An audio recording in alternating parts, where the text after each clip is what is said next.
Hey, what's up, everybody? This is Marcus from the Weekly Spot, and this is going to be my spoiler review of Iron Man, a character based on the Marvel Comics and the first movie of the Marvel Cinematic Universe, directed by Jon Favreau. Tony Stark is a billionaire, industrialist, and genius inventor who, while doing a weapons demonstration in Afghanistan for the US military, was kidnapped by terrorists and was forced to build a weapon for them. But instead, he builds a suit of armor for his escape. Following his escape, he upgrades his suit to fight crime and terrorism as Iron Man. This movie had a pretty good story. It had a solid story. I like the action. I like the characters. It was well written, and it was just a fun and entertaining movie. Robert Downey Jr. was awesome as Iron Man. He's such a cool and interesting character, and seeing his transition into becoming a superhero with our first introduction to him as this guy who was just carefree and irresponsible. But after what he went through during his capture, seeing that the terrorists were using the weapons that he created, and having him realize that his weapons and his inventions have been being used by the wrong hands, it made him see things differently, and it changed him. And you start to see his character grow, and all of that I thought was well done. Ever since this movie came out, Iron Man has become one of my favorite characters, and Iron Man was one of those characters at the time I didn't know much of, but I have heard of him. So I guess you can say this movie was kind of like my first official introduction. Most comic book characters, there are different takes, different versions of a character. So for people who are not familiar with Iron Man, just to let you know, they have changed his origin story a bit for this movie. Comics, Tony was doing a weapons demonstration in Vietnam during the Vietnam War, but he got caught by a booby trap and was taken by a terrorist group led by a man named Wong Chu, who works for the Mandarin. In the movie, you got Tony in Afghanistan, got caught by a terrorist group called the Ten Rings, who you find out in later movies works for the Mandarin. So it's different, but yet it's still true to the source material, still true to the comics, and I think they did a good job of modernizing the character. This movie had a pretty good supporting cast and characters. I like the relationship and the chemistry between the characters. Terrence Howard as James Rhodes, Tony's friend, and also an officer of the U.S. Air Force. You can see that Tony and Rhodey, they are really close friends. It's like a brother relationship. Rhodey being the more being the more responsible, more mature brother, while Tony is the not so responsible brother. He's the rebel, doesn't play well by the rules or doesn't play well with others. And sometimes there is tension between the two because of Tony's behavior and him and Rhodey working together with Rhodey being being the link between the U.S. Air Force and Stark Industries. However, what I like about Rhodey is that at the end of the day, he's still Tony's best friend, and he's always looking out for him and always having his back. There is also a War Machine tease in this, who in the comics, Rhodey gets his own suit and fights alongside Tony, the Avengers, and many other characters. And I thought it was cool how they put that in the movie. Gwyneth Paltrow as Pepper Potts, Tony's personal assistant. Pepper, just like Rhodey, also looks out for Tony, and she always tries to put him on check.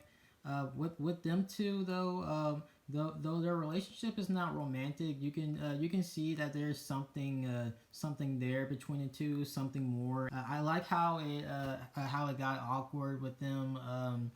Talking to each other about their feelings and about being in a relationship, which would make sense with their history and Tony being her boss and all. I just thought that was a funny moment in the movie, and again, they have really good chemistry. Jeff Bridges as the villain, Obadiah Stane, aka the Ironmonger. I thought he did a good job. Though I don't think he was the best villain. I didn't think he was the worst either. I thought he was an okay villain. Obadiah in the comics, after the death of Tony's dad, Howard Stark, who he was going into business with, he was planning to take over his company, which is now owned by Tony, with the help of the Chessmen, his personal assassins. But the version that we got in the movie, He was Howard's friend, business partner, and Tony's mentor. But later on in the film, it was revealed that he was the one that hired the Ten Rings to kill Tony due to his jealousy and just him being tired of being the second in command. So it's not too different from the comics. He's greedy, he wants power, he's like the mastermind, a manipulator, the man behind the strings. And again, from what we got, I thought he was a cool character. I like his relation to Tony.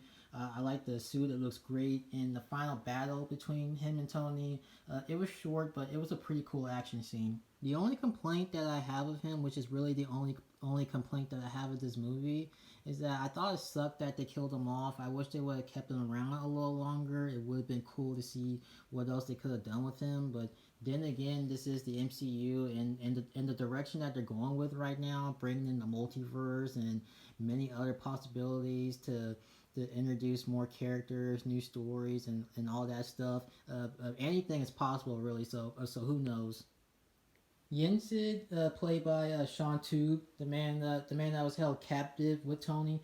He was a pretty cool character, and although he had a small role, it was an important one because not only did he save Tony's life by implanting an electromagnet on his chest, keeping him alive due to his injury from his capture, he also helped Tony build his first suit. So he's really crucial to Tony's origin story and pretty much the unsung hero in this. I like that director Jon Favreau added himself as Happy Hogan, Tony's bodyguard and chauffeur. Leslie Bibb as Christine Everything, a reporter who makes brief appearances in this movie and other things in the MCU. She also is in a series you can probably still find on YouTube called the WHIH Newsfront, which is pretty much the news set in the MCU, and it's also a viral marketing campaign for some of the MCU films, and it's pretty good. I recommend checking that out.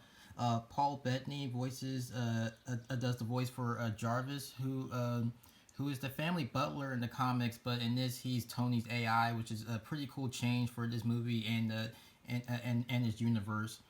Clark Gregg as Phil Coulson, an agent of Shield, a character created for the MCU and a cool addition to the universe, and an awesome character that you probably know by now with the TV show Agents of Shield, another show that I recommend. And of course, there is that awesome after credit scene that started all with the introduction of Nick Fury, played by Samuel Jackson, talking to Tony about joining the Avengers.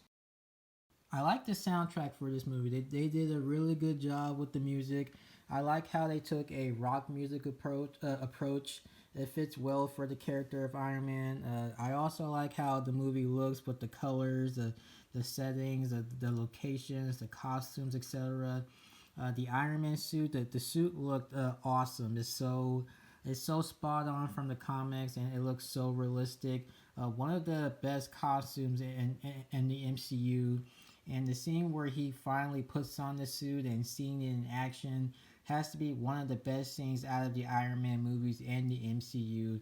They did a really good job with the CGI, and the effects still hold up surprisingly well in this. That is my review of Iron Man. A solid story, well written. I like the cast and the characters. I like the look of the film. It has a good soundtrack, good action. It's funny, and overall, just an enjoyable movie. Jon Favreau, Robert Downey Jr., and everyone involved in this did an amazing job bringing this character to life, and this is something that I highly recommend. I feel like you would have a good time watching this, and for that, I will give Iron Man 4.5 out of 5. Let me know what you guys think. Do you guys like this movie? Do you guys not like this movie? Or are you guys like in the middle? Do you just think it's okay? And yeah, that's pretty much it. This is Marcus from the Weekly Spot signing off. More content will be coming out soon, and take care, everyone.